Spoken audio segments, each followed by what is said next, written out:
Guys, tignan nyo. Bumili ng sisiw si Chloe. Guys, tignan nyo. Chloe, anong inuwi mo? Uy.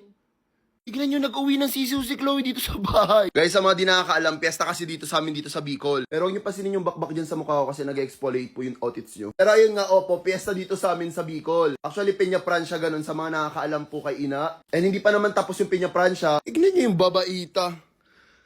Anong ginawa mo? Ba't ka nag-uwi ng sisiw? Alam, gusto ko ng new pet. New pet. Tignan nyo yung pet niya, guys. Manok. Favorite niyan, manok. Tapos nag-aalaga ng manok. Pag yan kinatay, tignan mo.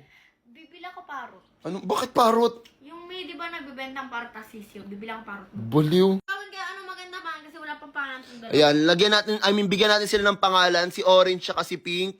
So mag-comment kayo dyan kung ano maganda ipangalan sa dalawang sisiw ni Chloe. At try natin gawan ng series to kung hindi agad mamamatay. Gusto nyo ba yun, guys? Gawin namin tong ng series. Sana di agad sila mamatay. Ayan, sana hindi agad mamatay si Orange at si Pink. Update namin kayo every week or every 3 days kung ano nangyayari dyan sa mga sisiw ni Chloe. Diba parot? Ang dami mong gustong alaga. Grabe ang bakbak ng mukha ng otits na yan. Pero hindi siya mamatay kasi pag malaki na yan, katayin ko talaga yan. Wag, bala ko dun, alis na kami.